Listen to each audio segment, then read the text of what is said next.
ঈদ আনন্দে শরণখোলা শ্বশুরবাড়িতে বেড়াতে এসেছিলেন ঢাকার ডেমরা এলাকার বাসিন্দা মোহাম্মদ জুয়েল। সুন্দরবনে প্রবেশের ফি নিয়ে জুয়েলের সাথে বাকবিতণ্ডা হয় সুন্দরবন পূর্ব বিভাগের শরণখোলা রেঞ্জের সহকারী বনরক্ষক মাহবুব হোসেনের। এর জেরে প্রবেশ ফি সম্পর্কিত গ্যাজেট দেখানোর জন্য 17 এপ্রিল সন্ধ্যায় শরণখোলা বাজার থেকে বন বিভাগের অফিসে ডেকে নেওয়া হয় জুয়েলকে। পরিবারের লোকজন ও জনপ্রতিনিধিরা বন বিভাগের অফিসে গেলেও মুক্তি মেলেনি জুয়েলের। দফায় দফায় নির্যাতনের পর 18 এপ্রিল হরিণ শিকারের মামলায় গ্রেপ্তার দেখিয়ে আদালতে পাঠানো হয় তাকে।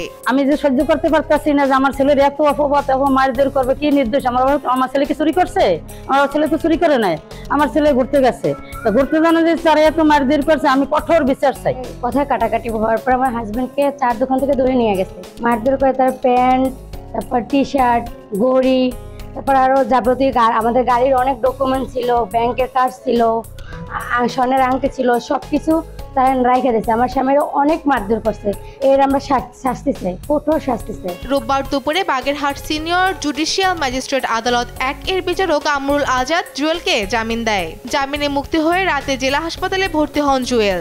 এ সময় তার উপর নির্যাতনের বর্ণনা দেন তিনি। অত্যাচারের বিচার দাবি করেন জুয়েলের স্বজনরা। 4 দোকান থেকে আমাকে তারা নিয়ে গেছে, নিয়ে যে ওপারের থেকে আমাকে বলে যে ঠিক আছে আপনি গ্যাজেট দেখেন। দেখার কথা বলে আমাকে সাথে সাথে হ্যান্ডকাপ লাগাই দিছে।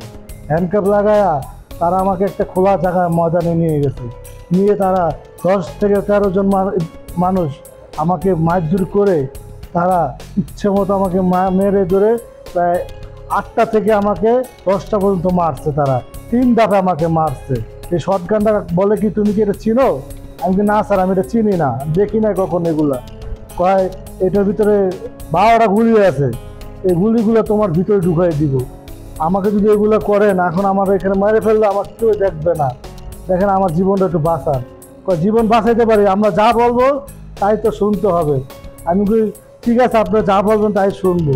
তারপর আবার আমাকে বাঘের হুমকি দিয়েছে যে তোর হাত পা বেঁধে ওখানে ছেড়ে দিব, বাঘে খেয়ে ফেলবে, এটা কোনো হবে না। আমার জীবনে কোনো আমার লাল কালির দাগ নেই। আমাকে দিয়েন না আপনারা, আপনাদের পা দূরে ধরে আমাকে ছেড়ে দেন, আমাকে মাফ করে দেন।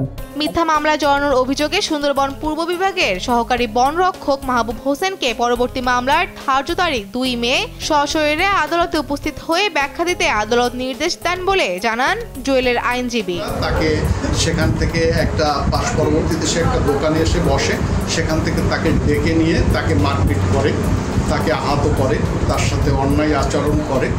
সেটার প্রতিবাদ করায় তাদের নিজেদের বন কর্মকর্তাদের স্কিন সেভ করার জন্য তার বিরুদ্ধে একটা মিথ্যা বন মামলা আনয়ন করে, যে হরিণ ধরার চেষ্টা করেছে, কিছু ফাঁদের কথা বলা হয়েছে, সেইটা করে একটা মামলা দিয়ে কোর্টে প্রেরণ করেন বাগেরহাটে।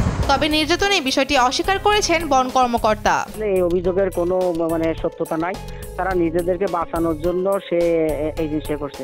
আসলে আমরা তাদের সাথে তো আমাদের কোনো ব্যক্তিগত কোনো আক্রোশ নাই, তাকে আমরা চিনিও না জানিও না, তার সাথে আমরা কেন এগুলো করবো? আর আমরা তো সরকারি স্বার্থে এখানে কাজ করি, সরকারি আইন বাস্তবায়ন করি। এর আগেও বন কর্মকর্তা মাহবুব হোসেনের বিরুদ্ধে স্থানীয়দের নির্যাতন ও মিথ্যা মামলায় ফাঁসানোর অভিযোগ রয়েছে। ডেস্ক রিপোর্ট, দেশ টিভি।